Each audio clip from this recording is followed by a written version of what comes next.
أما بعد فإن خير الحديث كتاب الله وخير الهدي هدي محمد صلى الله عليه وسلم وشر الأمور محدثاتها وكل محدثة بدعة وكل بدعة ضلالة وكل ضلالة في النار.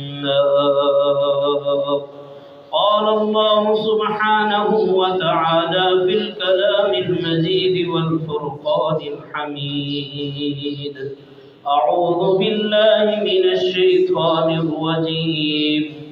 يا أيها الذين آمنوا كتب عليكم الصيام كما كتب على الذين من قبلكم لعلكم تتقون. رب اشرح لي صدري ويسر لي أمري واحلل عقدة من لساني يفقه قولي. رب زدني علما رب زدني علما رب زدني فهما. صدق اللہ العظیم۔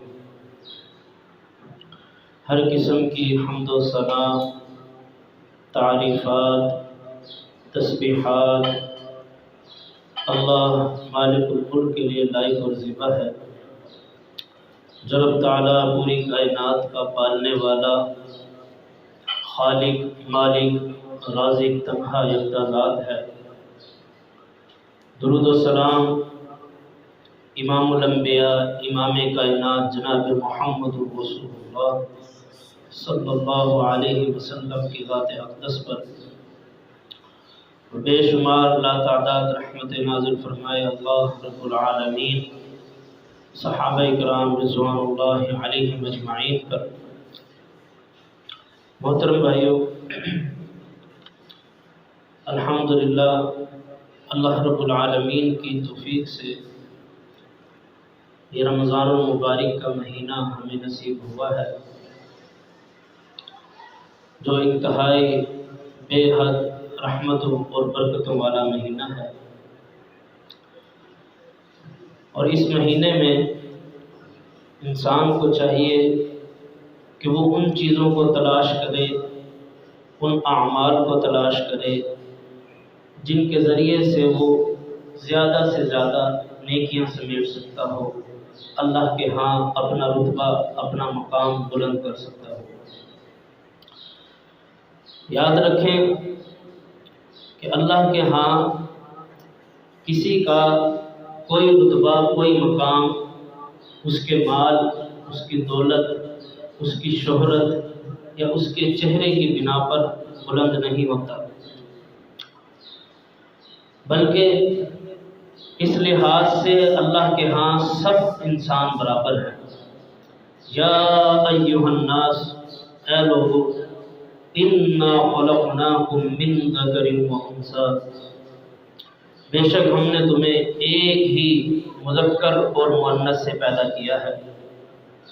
وجعلناکم شعوبا وقبائل لتعارفوا، اور ہم نے جو تمہارے یہ قبائل بنائے ہیں اور تمہارے جو یہ نام رکھے ہیں، یہ گنبے، یہ قبیلے، یہ ملک، یہ سارے کے سارے نام، چودھری، مرزا، ارائیں، یہ سب کے سب جو قومیں ہیں، یہ سب کے سب تعارف کے لیے ہیں۔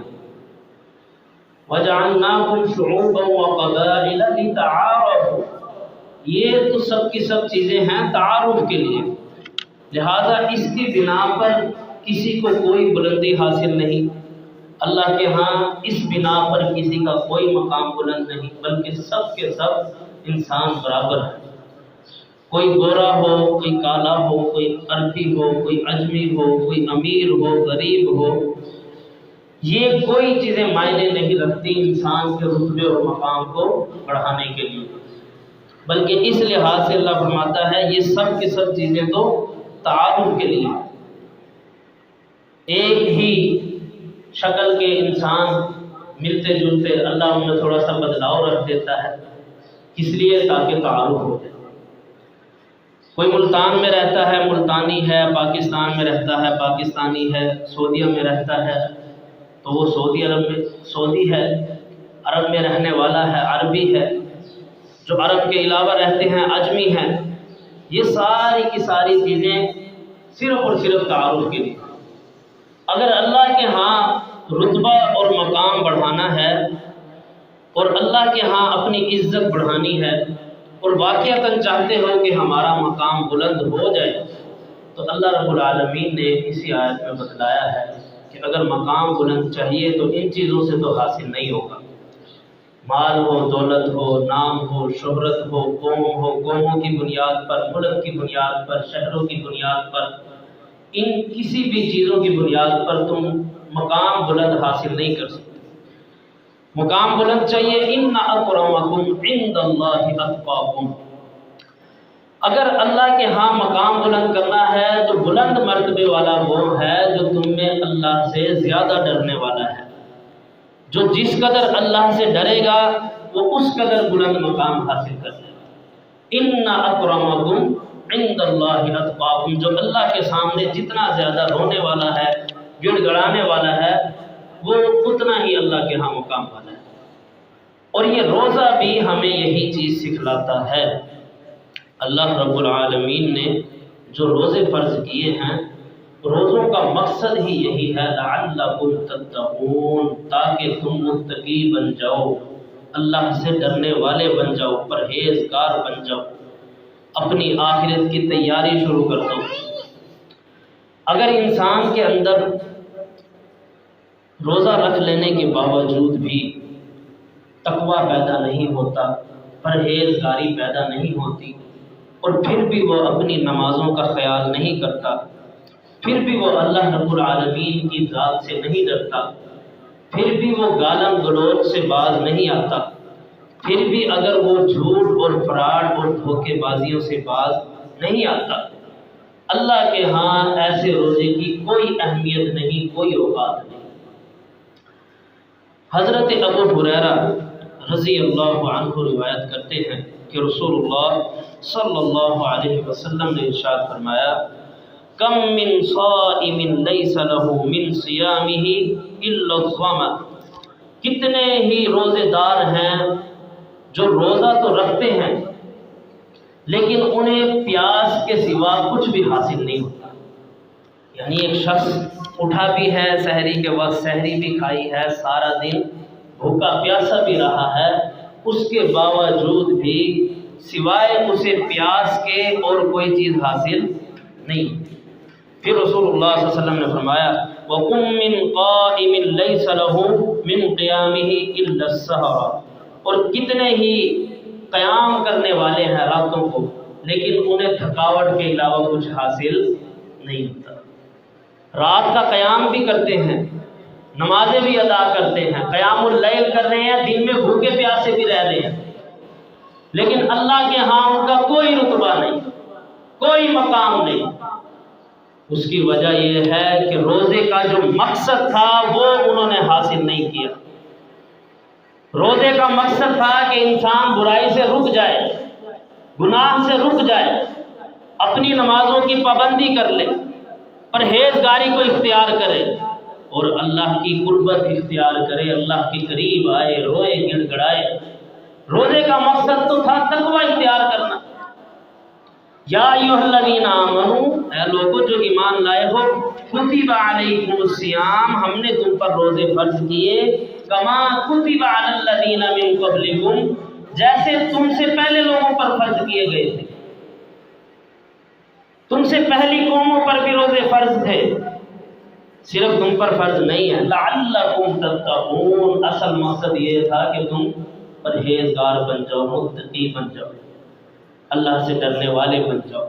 روزہ انسان کے اندر ٹھہراؤ پیدا کرتا ہے، رک جانے کا نام ہے روزہ سیام، گناہوں سے رک جانا، سرکشی سے رک جانا، اللہ کی بغاوت سے رک جانے کا نام ہے روزہ۔ اور اگر انسان نہیں رکتا تو پھر اس کے بھوکا پیاسا رہنے کی اللہ کو ضرورت نہیں ہے۔ پھر جناب محمد رسول اللہ صلی اللہ علیہ وسلم کا فرمان ہے، آپ صلی اللہ علیہ وسلم نے فرمایا جو شخص روزہ رکھ لینے کے باوجود بھی گالم گلوچ نہیں چھوڑتا، اپنی زبان کی حفاظت نہیں کرتا اور برائی کے کاموں سے باز نہیں آتا، اسے چاہیے کہ وہ کھا پی لے، اللہ کو اس کے روزے کی ضرورت نہیں ہے۔ تو اللہ تو تمہارے اندر تقویٰ پیدا کرنا چاہتا ہے، پرہیزگاری پیدا کرنا چاہتا ہے۔ اگر وہ پیدا نہیں کر رہے پھر بھی گناہوں سے نہیں رک رہے تو پھر کوئی فائدہ نہیں ہے بھوکا پیاسا رہنے۔ تو اب وہ کون سا روزہ ہے جو اللہ کے ہاں قابل قبول بھی ہے اور اللہ رب العالمین اس کا ہمیں بڑھا چڑھا کر اجر و ثواب بھی دیں گے؟ کیونکہ رسول اللہ صلی اللہ علیہ وسلم نے یہ جو بات فرمائی ہے اس حدیث میں کہ کتنے ہی روزے دار ہیں جنہیں بھوک اور پیاس کے سوا کچھ حاصل نہیں ہوتا، اور کتنے ہی قیام کرنے والے ہیں راتوں کو جنہیں تھکاوٹ کے علاوہ کچھ حاصل نہیں ہوتا۔ اب یہ کون لوگ ہیں اور ان سے بچنا کیسے ہے، ایسے اعمال سے، ایسے برے عمل سے جن سے ہماری یہ نیکیاں ضائع ہو رہی ہیں؟ ان تحبط اعمالکم وانتم لا تشعرون، اللہ تمہارے سارے نیک اعمال برباد کر دے گا اور تمہیں خبر تک نہیں ہوگی۔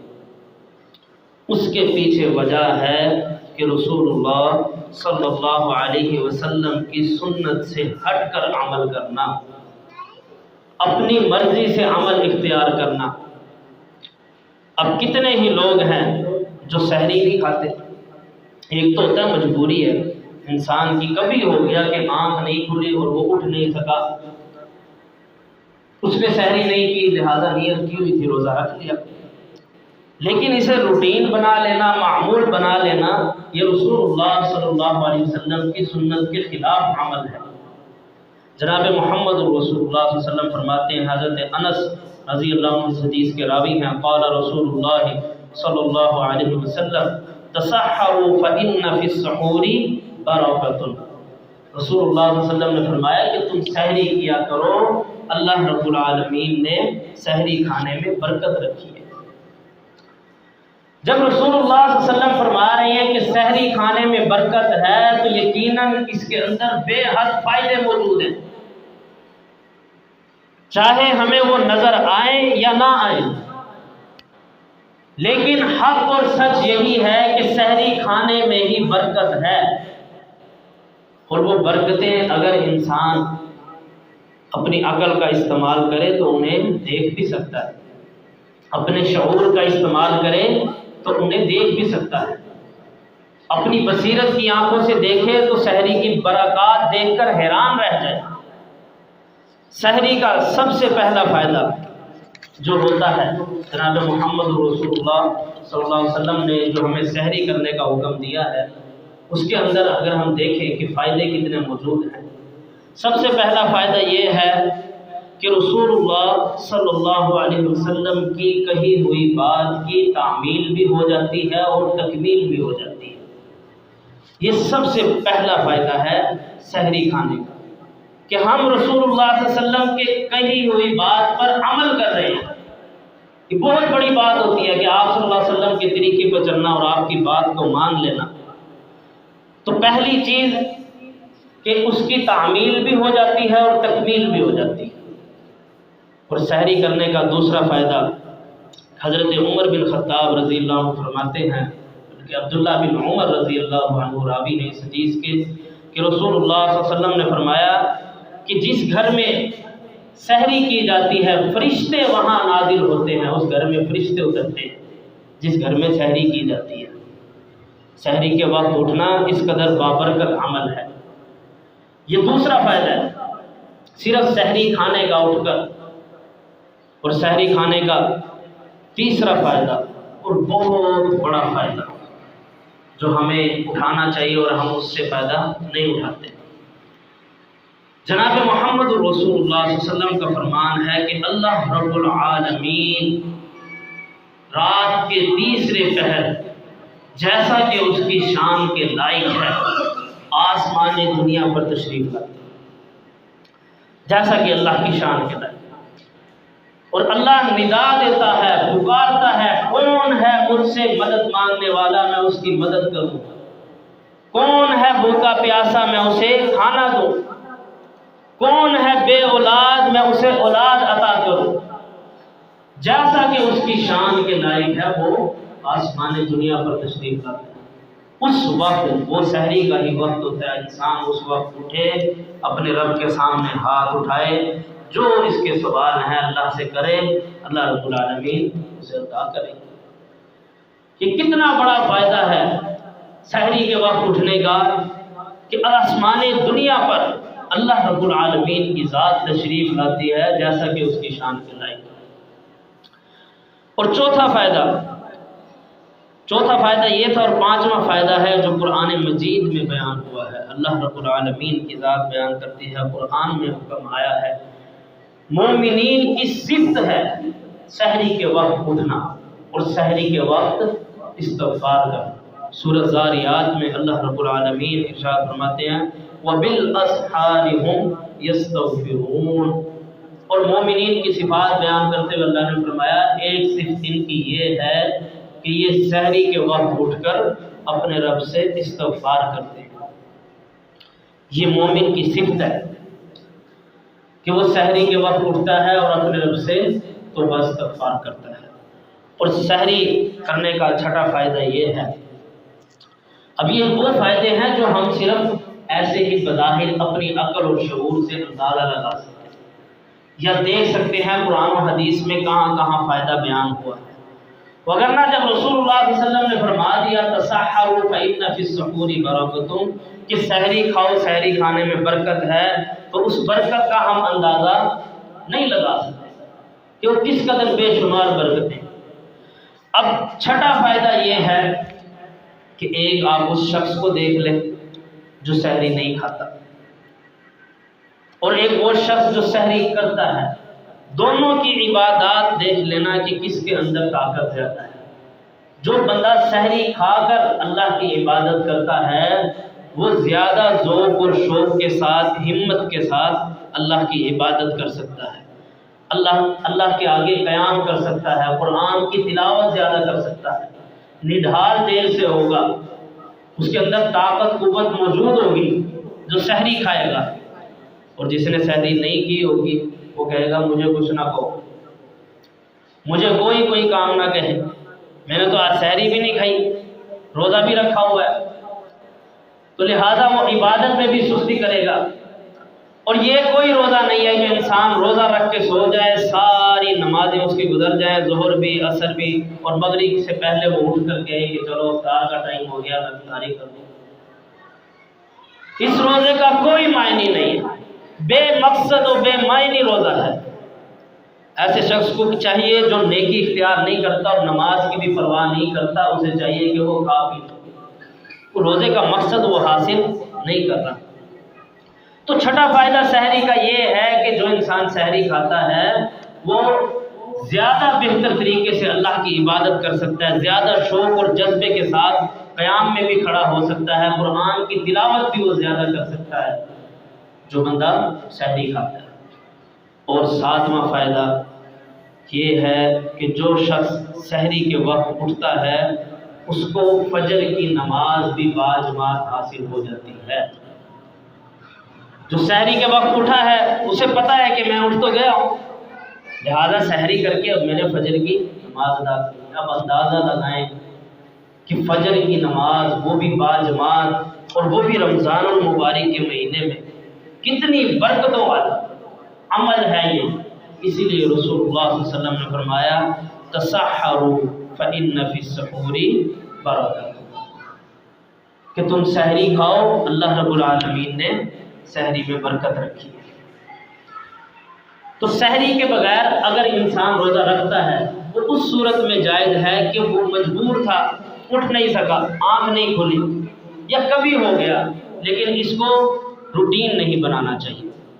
پھر جناب محمد رسول اللہ صلی اللہ علیہ وسلم کا فرمان ہے، آٹھویں چیز جو خود رسول اللہ صلی اللہ علیہ وسلم نے بتائی ہے، عمر بن عاص رضی اللہ عنہ اس حدیث کے راوی ہیں، رسول اللہ صلی اللہ علیہ وسلم نے فرمایا کہ ہمارے اور اہل کتاب کے درمیان جو روزے کا فرق ہے وہ سحری کھانے کا ہے۔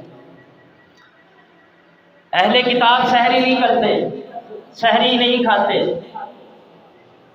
لیکن مسلمانوں کا یہ شعار ہے۔ ایک اس کا فائدہ یہ بھی ہے کہ جو مسلمانوں کا شعار ہے انسان مسلمان اس کو قائم رکھتا ہے، اور ایک فائدہ یہ ہے کہ اہل کتاب اور ہمارے درمیان جو رسول اللہ صلی اللہ علیہ وسلم نے فرق بتلایا ہے انسان اس فرق کو بھی قائم رکھتا ہے۔ پھر سحری کس وقت کرنی چاہیے اور جو افطاری ہے افطاری کس وقت کرنی چاہیے؟ اب یہ سارے اعمال ہمیں اس لیے پتہ ہونا ضروری ہے، روزے کے یہ سارے احکام اور یہ مسائل، کہ جب تک ہم رسول اللہ صلی اللہ علیہ وسلم کی سنت کے مطابق اپنا روزہ نہیں گزارتے تب تک ہم اپنے روزے سے زیادہ فائدہ نہیں اٹھا سکتے۔ کوئی شخص 40 سال کنویں میں الٹا لٹکا رہے کہ میں اللہ کو راضی کر کے ہی رہوں گا، اللہ مانے گا تو میں اس کنویں سے باہر نکلوں گا، لیکن اللہ رب العالمین ایسے کبھی بھی راضی نہیں ہوتا۔ کوئی اپنی نبض کاٹ کے کہے کہ اللہ مجھ سے راضی ہو جائے، اللہ ایسے راضی نہیں ہوگا۔ کوئی شخص صبح کو سجدے میں گرے اور رات کو اپنا سر اٹھائے اور کہے میں اللہ کو راضی کر کے ہی سجدے سے سر اٹھاؤں گا، ایسے اللہ راضی نہیں ہوگا۔ اب اللہ اسی طرح راضی ہوگا کہ جو اس کے نبی، اس کے پیغمبر، اس کے محبوب محمد رسول اللہ صلی اللہ علیہ وسلم نے طریقہ بتلایا ہے، اگر اس طریقے پر انسان عمل کر کے آئے، اب چاہے وہ عمل ہلکا ہو، چھوٹا ہو، چاہے وہ بھاری ہو، آنا اسی راستے سے ہوگا۔ یا ایھا الذین آمنوا اطیعوا اللہ واطیعوا الرسول ولا تبطلوا اعمالکم، اے ایمان والو اللہ اور اس کے رسول کی اطاعت کرو اور اپنے اعمال کو باطل نہ کرو۔ اس کا مطلب یہ ہے کہ اگر رسول اللہ صلی اللہ علیہ وسلم کی سنت کے مطابق عمل نہیں کرو گے اللہ کے ہاں وہ عمل باطل ہو جائے، ضائع ہو جائے۔ کتنے ہی نیکوکار آئیں گے قیامت کے دن، اللہ ان کی نیکیوں کو ضائع کر دے گا، صرف اس لیے کہ انہوں نے سنت کے مطابق عمل نہیں کیا ہوگا، اپنے امام کی بات کو زیادہ ویلیو دے دی ہوگی کہ حدیث تو ٹھیک ہے لیکن میرے امام صاحب نے یہ کہا، اپنے امام کی بات کو اونچا کر دے گا وہ۔ جبکہ قرآن مجید میں سورہ حجرات میں آتا ہے یا ایھا الذین آمنوا لا ترفعوا اصواتکم فوق صوت النبی ولا تجهروا له بالقول كجهر بعضكم لبعض ان تحبط اعمالكم وانتم لا تشعرون، اے ایمان والو تمہاری آوازیں بھی محمد رسول اللہ صلی اللہ علیہ وسلم کی آواز سے بلند نہ ہو، اور جب تم دو لوگ رسول اللہ صلی اللہ علیہ وسلم کی موجودگی میں بات کر رہے ہو اس وقت بھی آپس میں بات کرتے ہوئے آپ صلی اللہ علیہ وسلم کی موجودگی میں تمہاری آواز بلند نہ ہو۔ جب آواز نہیں انسان بلند کر سکتا رسول اللہ صلی اللہ علیہ وسلم کی آواز سے، تو آپ صلی اللہ علیہ وسلم کی حدیث کو چھوڑ کر کہے کہ حدیث تو ٹھیک ہے کہ امام کی بات زیادہ اوپر رکھتا، ایسے لوگوں کے لیے اللہ نے فرمایا کہ ان تحبط اعمالکم وانتم لا تشعرون، اللہ تمہارے سارے عمل بھی ضائع کر دے گا اور تمہیں پتہ بھی نہیں چلے گا، شعور بھی نہیں ہوگا کہ عمل ضائع ہو چکے ہیں۔ اور یہ حدیث جانتے ہیں کن لوگوں کے بارے میں نازل ہوئی تھی؟ صحیح یہ آیت کن لوگوں کے بارے میں؟ صحیح بخاری میں اس کی تفسیر موجود ہے آیت کی، کہ وہ انبیاء کے بعد جن کا سب سے زیادہ مقام ہے، دو شخصیات، حضرت ابو بکر صدیق رضی اللہ عنہ، عمر بن خطاب رضی اللہ عنہ، دونوں آپس میں بات چیت کرتے کرتے بحث کرنے لگے۔ اللہ نے ان سے فرمایا، اس وقت یہ آیت نازل فرمائی کہ اگر تمہاری آوازیں رسول اللہ صلی اللہ علیہ وسلم کی آواز سے بلند ہو گئی پھر اللہ نے یہ نہیں دیکھنا کہ ابو بکر صدیق رضی اللہ عنہ ہیں، عمر بن خطاب رضی اللہ عنہ ہیں، وہ تو رب کی ذات ہے۔ اگر آوازیں بلند ہوئی آپس میں بات چیت کرتے ہوئے یا آپ صلی اللہ علیہ وسلم سے بھی بات کرتے ہوئے ان تحبط اعمالکم وانتم لا تشعرون، اللہ تمہارے سارے عمل ضائع کر دے گا اور تمہیں شکر بھی نہیں ہوگا۔ اور اس کے بعد حدیث بخاری میں آتا ہے کہ عمر بن خطاب رضی اللہ عنہ نے اپنی آواز کو پست کر دیا کہ کہیں اب میری آواز رسول اللہ صلی اللہ علیہ وسلم کی آواز سے بلند نہ ہو۔ جب بات کرتے دھیمی آواز میں آپ صلی اللہ علیہ وسلم سے بات کرتے تھے۔ اور ایک صحابی جس نے مسجد میں آنا چھوڑ دیا، ان کی آواز خود اتنی بلند تھی، تو رسول اللہ صلی اللہ علیہ وسلم نے انہیں بلوایا اور کہا کہ اللہ کے بندے، تیری تو قدرتی آواز بلند ہے، تیرے بارے میں یہ آیت نازل نہیں ہوئی ہے۔ تو بتانے کا مقصد یہ ہے کہ آپ صلی اللہ علیہ وسلم کی آواز سے جب آواز بلند نہیں کر سکتے آپ صلی اللہ علیہ وسلم کی موجودگی میں، تو آپ کے جانے کے بعد آپ کی حدیث سے اوپر کسی امام کی بات یا اپنی مرضی یا اپنی منشا، اپنی خواہش کبھی بھی نہیں رکھی جا سکتی۔ اس کا ایک ہی نتیجہ ہوگا، جو شخص بھی رسول اللہ صلی اللہ علیہ وسلم کی سنت کو چھوڑ کر اپنی مرضی سے عمل کرے گا، اللہ اس کے عمل کو برباد کر دے گا۔ ان تحبط اعمالکم وانتم لا تشعرون۔ افطار کس وقت کرنا چاہیے؟ اب اس چیز کو سمجھیں، سنت کے مطابق روزہ ہونا ضروری ہے، یہ ہم سمجھ چکے ہیں۔ اب افطاری کا وقت، جناب محمد رسول اللہ صلی اللہ علیہ وسلم کا فرمان سنیں کہ سحری جلدی کرنی چاہیے یا اس میں دیر کرنی چاہیے۔ قال رسول اللہ صلی اللہ علیہ وسلم اذا لا يزال الناس بخیر ما عجلوا الفطر، جب تک لوگ افطاری کرنے میں جلدی کرتے رہیں گے وہ خیر پر رہیں گے۔ اب یہاں بھی رسول اللہ صلی اللہ علیہ وسلم نے مسلمانوں کی خیریت افطاری جلدی کرنے میں بتلائی ہے۔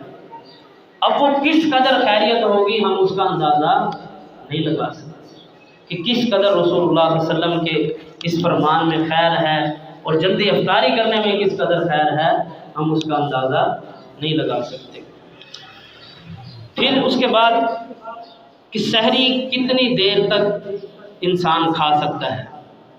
کچھ لوگ ہوتے ہیں نا، یہ الگ ایک عجیب نیا کام شروع ہو گیا، عجیب قسم کا ہمارے معاشرے میں، یہ ہارن بجانے والا۔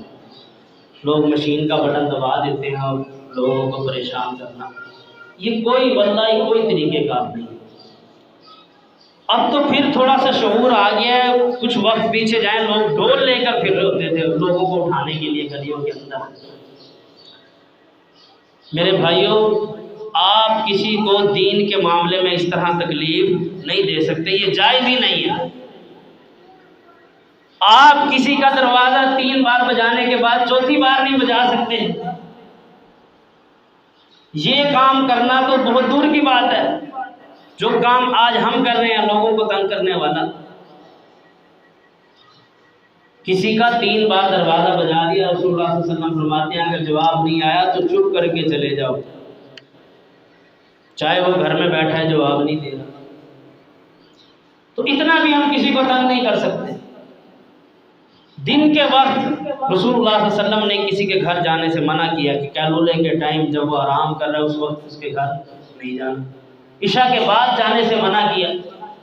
اور جب ہم یہ ہارن، عجیب ایک کون سا دین ہے، یہ کون سا اسلام ہے جو کام ہم نے شروع کر دیا، اور جیسے وہ ہارن بجتا ہے جو چیز انسان کے ہاتھ میں ہے وہ چھوڑ دیتا ہے کہ بس ختم ہو گیا سحری کا ٹائم، اب مزید ایک لقمہ بھی اپنے اندر میں گلے سے نہیں اتار سکتا۔ احتیاطاً لوگ 10 منٹ 15 منٹ پہلے سحری کر کے چھوڑ دیتے ہیں کہ کہیں ایسا نہ ہو کہ وہاں اذان ہو جائے اور یہاں ہم کھا پی رہے اور پتہ نہیں پھر روزہ بھی ہمارا ہوگا یا نہیں ہوگا۔ تو میرے بھائیوں، اس بات کو سمجھ لیں کہ دین اسلام میں اتنی سختی نہیں ہے، اللہ نے آسانی رکھی ہے۔ بلکہ آپ قرآن مجید میں جہاں روزوں کا حکم آیا ہے یا ایھا الذین آمنوا کتب علیکم الصیام، یہ پورے رکوع کے اندر ایک ہی مقام پر اللہ نے روزوں کی فرضیت کا بیان نازل کیا ہے۔ جب آپ وہ بیان پڑھیں گے سورہ بقرہ میں شروع میں، تو آپ کو پتہ چلے گا کہ اللہ نے تو جو شخص مسافر ہے اس کے لیے بھی ریلیف رکھی ہے، آسانی رکھی ہے کہ وہ روزہ چھوڑ دے۔ اگر رکھ لے، آسانی سے رکھ سکتا ہے تو رکھے۔ بیمار کے لیے بھی آسانی رکھی ہے کہ وہ روزہ چھوڑ دے اگر اس کے اندر ہمت نہیں ہے، ہاں بعد میں پھر وہ اس گنتی کو پورا کر لیں۔ یعنی روزہ رکھنے اور چھوڑنے میں بھی مسافر اور بیمار کے لیے اس قدر آسانی موجود ہے۔ سحر و افطار میں بھی اسی طرح اللہ رب العالمین نے آسانی رکھی ہے۔ اب جہاں افطار کی بات ہے تو رسول اللہ صلی اللہ علیہ وسلم نے فرمایا جب تک میری امت افطاری جلدی کرتی رہے گی خیر پر، اور سحری کتنی دیر تک کر سکتے ہیں وہ فرمان بھی سن لیں۔ وعن ابی ہریرہ رضی اللہ عنہ قال قال رسول اللہ صلی اللہ علیہ وسلم اذا سمع النداء احدکم، جب تم میں سے کوئی شخص بھی اذان کی آواز سن لے، اذا سمع النداء احدکم، جب بھی تم میں سے کوئی شخص اذان کی آواز سنتا ہے، والاناء فی یدہ، اور اس کے ہاتھ میں کھانے کی چیز موجود ہے، کوئی بھی چیز کھا رہا ہے، روٹی کھا رہا ہے، سالن کھا رہا ہے، سیویاں کھا رہا ہے، چائے پی رہا ہے، پانی پی رہا ہے، کوئی بھی چیز، والاناء فی یدہ فلا یضعہ، تو وہ اس سے اچھی طرح کھائے پیے، اور کتنی دیر تک اسے فائدہ اٹھا لے اس چیز سے جو ہاتھ میں ہے، حتی یقضی حاجتہ منہ، یہاں تک کہ وہ اس سے اپنی حاجت پوری کر لے، جتنا وہ اس سے کھانا چاہتا ہے اس سے اپنی حاجت پوری کر لے۔ ہاں پھر جب رکھ دیا تو بس روزہ پورا ہوگا، روزہ رکھنا ہے، بھوکا پیاسا رہنا ہے۔ لیکن اذا سمع النداء احدکم، جب تم میں سے کوئی اذان کی آواز سنتا ہے، والاناء فی یدہ، اور اس کے ہاتھ میں کچھ کھانا موجود ہے، کچھ بھی کھانے پینے کی چیز موجود ہے جسے وہ پسند کر رہا ہے، فلا یضعہ، پھر وہ اس سے کھائے بھی، اس سے کھا لے، حتی یقضی حاجتہ منہ، یہاں تک کہ وہ اس سے اپنی حاجت کو پورا کر دے۔ اب کتنا واضح فرمان ہے یہ رسول اللہ صلی اللہ علیہ وسلم کا سحری کے بارے میں۔ تو اس فرمان کو بھی ہمیں مد نظر رکھنا چاہیے۔ پھر ایک چیز اور دیکھنی چاہیے جس سے ہم اور زیادہ روزے سے فائدہ اٹھا سکتے ہیں، وہ ہے کہ ہمیں روزہ کس چیز سے افطار کرنا چاہیے۔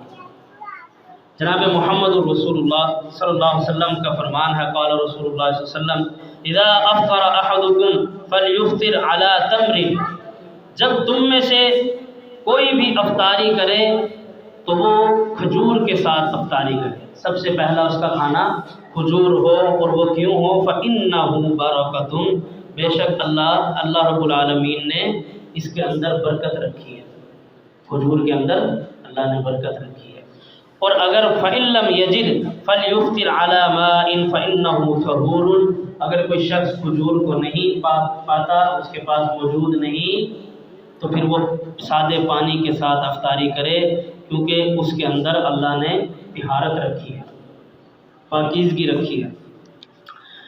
آگے افطار کروانے کا ثواب کس قدر موجود ہے۔ اب آپ خود تو افطاری کر ہی رہے ہیں، جیسے کوئی مسافر آیا ہوتا ہے یا کوئی ایسا شخص ہے آپ کا ہمسایہ جس کے پاس کھانے پینے کے لیے کوئی اشیاء موجود نہیں ہیں، اور آپ تھوڑے سے راشن کے ذریعے کس قدر اجر و ثواب کما سکتے ہیں، اس کا اندازہ اس حدیث سے لگا لیں کہ افطار کروانے کا کس قدر ثواب ہے۔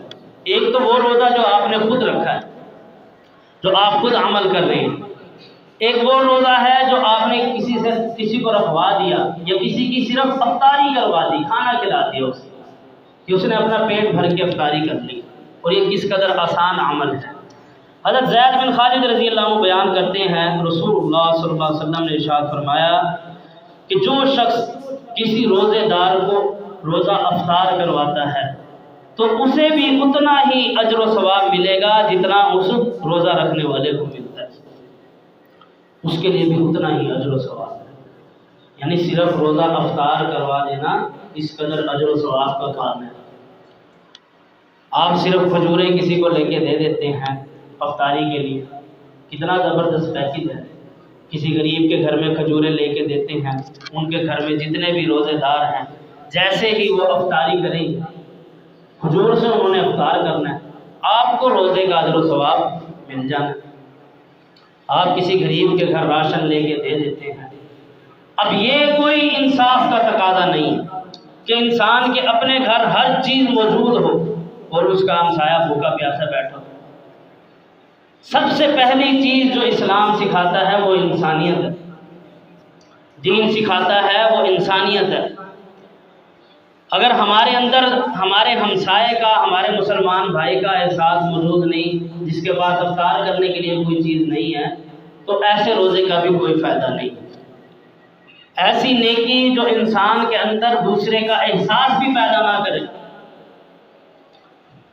تو دوسرے اپنے مسلمان بھائیوں کا بھی احساس کیا کریں کہ ہمارے گھر تو پھل فروٹ بھی آ رہے ہیں، ہر چیز موجود ہے، سموسے پکوڑے بھی بن رہے ہیں، اور پتہ چلتا ہے ہمسایوں کے پاس سوائے سادے پانی کی کوئی چیز بھی موجود نہیں ہے۔ تو اس فرمان کو بھی سن لیں۔ جناب محمد رسول اللہ صلی اللہ علیہ وسلم کے بارے میں صحابہ کرام رضوان اللہ علیہم اجمعین فرماتے ہیں، صحیح بخاری میں آتا ہے کہ جب رمضان المبارک کا مہینہ شروع ہوتا تو ہم رسول اللہ صلی اللہ علیہ وسلم کو دیکھتے کہ آپ تیز ہوا سے بھی زیادہ تیزی سے صدقہ کرتے، مال خرچ کرتے، دونوں ہاتھوں کے ساتھ رسول اللہ صلی اللہ علیہ وسلم اللہ کی راہ میں مال خرچ کرتے تھے۔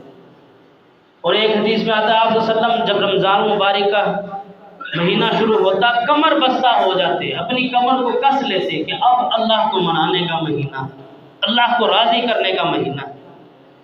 اور ہم اس مہینے میں بھی یہ سوچ رہے ہوتے ہیں کہ یار عید کی تیاری کر لیں، یہ کپڑے بنا لیں رمضان مبارک کے لیے، بازاروں میں رش اور کھانے پینے کی چیزوں کے اوپر دھیان، اور گھر والوں کا بھی سارا کا سارا دھیان انہی چیزوں پر۔ جو ایک مقصد تھا رب کی رضا حاصل کرنا، تقوی اختیار کرنا، اس سے بہت دور جا چکے ہیں۔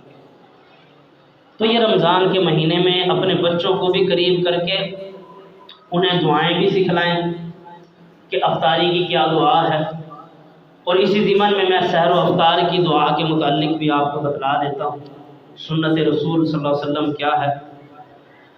ایک تو وہ دعا ہے جو سحری میں کی کرتے ہیں، وَبِصَوْمِ غَدٍ نَوَيْتُ مِنْ شَهْرِ رَمَضَانَ۔ پہلے تو اس کے مطلب کو سمجھ لیں۔ اس کا مطلب ہے کہ میں آنے والے دن کے روزے کی نیت کرتا ہوں، یعنی جو روزہ میں نے ابھی میرا شروع بھی نہیں ہوا میں اس کی نیت کرتا ہوں۔ یہ اس دن کے روزے کی نیت کا نام ہی نہیں ہے اس دعا میں، اس میں بلکہ ذکر ہے کہ جو روزہ کل کے دن آئے گا میں اس کی نیت کرتا ہوں۔ اور پھر اگلے دن بھی انسان یہی دعا کر رہا ہوتا ہے، وَبِصَوْمِ غَدٍ نَوَيْتُ مِنْ شَهْرِ رَمَضَانَ۔ اگلے دن بھی یہی کہہ دیتا ہے کہ میں اس آنے والے دن کے روزے کی نیت کرتا ہوں۔ تو یہ لوگوں سے اس کی دلیل پوچھو نا کہ اس کی دلیل کہاں ہے، وہ کہتے ہیں یہ کیلنڈر جو لگا ہوا تھا اس کے اوپر دیکھی نہیں آپ نے، یہ لکھی ہوئی تھی۔ واللہ اللہ کی قسم انہیں خود بھی نہیں پتا یہ دعا کہاں موجود ہے۔ جو آج پڑھانے والے یا بتانے والے ہیں انہیں بھی نہیں پتا یہ دعا ہے کہاں۔ ان کی سب سے بڑی دلیل یہی ہے کہ یہ کیلنڈر پہ لکھی ہوئی ہے۔ اب کیلنڈر کے اوپر بھی آپ دعا یہ پڑھ لیں تو اس کے اوپر کوئی حوالہ نہیں ملے گا۔ تو میرے بھائیوں یہ کوئی سنت رسول نہیں ہے، رسول اللہ صلی اللہ علیہ وسلم نے ایسی کوئی دعا سحری کے وقت نہیں بتلائی کہ آپ نے یہ دعا کرنی ہے، بلکہ آپ نے بسم اللہ پڑھ کے سحری کھا لینی ہے۔ بسم اللہ سے بڑی کوئی دعا نہیں ہے، سب سے بڑی دعا ہے یہ بسم اللہ، شروع اللہ کے نام سے۔ یہ وَبِصَوْمِ غَدٍ نَوَيْتُ مِنْ شَهْرِ رَمَضَانَ، اس زبان سے ایسی کوئی دعا کا اظہار کرنا نہ صحابہ سے ملتا ہے، نہ تابعین سے، نہ تبع تابعین سے، نہ ہی محمد رسول اللہ صلی اللہ علیہ وسلم کی سحری میں ہمیں کوئی یہ دعا ملتی ہے۔ پھر ہے کہ ہم نیت کرنی کیا ہے، آپ نے جو دل کا آپ کا ارادہ ہے، آپ نے ارادہ کر لیا روزے رکھنے کا تو وہی آپ کی نیت ہے، آپ بسم اللہ پڑھ کے سحری کھا لیں۔ افطار کے وقت کی دعا رسول اللہ صلی اللہ علیہ وسلم نے ہمیں سکھلائی ہے، اور وہ دعا ہے عبداللہ بن عمر رضی اللہ عنہ حدیث کے راوی ہیں، قال کان النبی صلی اللہ علیہ وسلم، کہ رسول اللہ صلی اللہ علیہ وسلم اذا افطر، جب آپ افطاری کرتے، قال تو آپ یہ دعا پڑھا کرتے تھے، ذهب الظمأ وقلت العروق وثبت الاجر ان شاء اللہ، کہ اس رب تعالیٰ کی ذات نے مجھے کھلایا ہے اور پلایا، ذهب الظمأ وقلت العروق، کہ پیاس جاتی رہ گئی، یعنی جیسے جیسے پانی اندر جائے گا، ذهب الظمأ وقلت العروق، جیسے ہی پانی اندر جائے گا پیاس جاتی رہی اور رگیں تر ہو گئی، وثبت الاجر انشاءاللہ، اور اگر اللہ نے چاہا تو اس روزے کا اجر بھی قائم ہو گیا، ثابت ہو گیا۔ اللہ نے میرے لیے اس روزے کا اجر و ثواب لکھ دیا اگر اللہ نے چاہا۔ یہ ہے دعا جو ہمیں افطاری کے ٹائم کرنی چاہیے۔ تو اپنے گھر کا یہ ماحول بنائیں کہ افطاری کے وقت سب کو اکٹھا کر لیا، اور اس وقت یہ جلد بازیاں کرنے کی بجائے کہ پکوڑے نہیں آئے ابھی تک، سموسے نہیں آئے، شربت کا اہتمام نہیں ہوا، یہ نہیں ہوا، فلاں نہیں ہوا، ان ساری چیزوں سے بہتر ہے کہ آپ 10 منٹ پہلے اپنے سب گھر والوں کو بٹھا لیں اور اللہ رب العالمین کی بارگاہ میں ہاتھ اٹھا کر دعائیں مانگیں، اور اپنے بچوں سے یہ دعائیں سنیں کہ انہیں آتی ہیں یا نہیں آتی، اور انہیں یہ دعائیں سکھلائیں۔ رمضان مبارک کا انہیں مطلب بتلائیں، تقوی کا مطلب بتلائیں۔ یہ بہت تیز زمانہ جا رہا ہے۔ میں آخری بات کر کے اپنی بات کو مکمل کرتا ہوں کہ سب سے پہلی درسگاہ ایک بچے کے لیے اس کے والدین ہوتے ہیں۔ تو یہ بہت تیزی کا زمانہ جا رہا ہے۔ اگر آپ اپنے بچوں کا خیال نہیں کریں گے، انہیں یہ چیزیں نہیں سکھلائیں گے، تو بہت ساری ایسی غلط چیزیں ہیں جو آج یہ موبائل اور یہ سوشل میڈیا اور یہ دور اسے سکھانے کے لیے بیٹھا ہو۔ بہت سارے غلط راستے ہیں جن کے اوپر وہ بڑی آسانی سے چلا جائے۔ تو اپنے بچوں کے اس لحاظ سے خیال کریں، انہیں دین اسلام سکھلائیں۔ جناب محمد رسول اللہ صلی اللہ علیہ وسلم خود حسن و حسین کو اپنے پاس بٹھا کر انہیں دعائیں سکھلایا کرتے تھے، اور حسن و حسین بھی یہ کہتے ہیں کہ ہمیں رسول اللہ صلی اللہ علیہ وسلم نے خود ایک ایک لفظ یہ وطر کی جو دعا ہے وہ ہمیں سکھلائی، یعنی آپ صلی اللہ علیہ وسلم ایسے تربیت کیا کرتے تھے۔ تو یہ چیزیں سکھلائیں، یہ آپ کے لیے سرمایہ ہے کہ کل کو انسان نے زندہ تو نہیں رہنا، آج کا بھی نہیں پتہ، کل کو جو چیز کام آنی ہے نا وہ یہ اولاد ہوگی جو آپ کے پیچھے نیکی اختیار کرے گی۔ آج آپ ان کو افطار میں بٹھا کر دوسروں کے لیے دعائیں مانگنے کا طریقہ سکھلائیں گے، تو کل آپ کے جانے کے بعد جب افطار میں یہ بیٹھیں گے تو آپ کے لیے دعائیں کریں گے ہاتھ اٹھا کر۔ لیکن اس وقت جب آپ نے انہیں اس راستے پر لگایا ہوگا۔ اللہ رب العالمین سے دعا، اللہ رب العالمین حق بات کو سمجھ کر مجھے بھی اور آپ سب بھائیوں کو بھی عمل کرنے کی توفیق عطا فرمائے۔ وآخر دعوانا الحمدللہ۔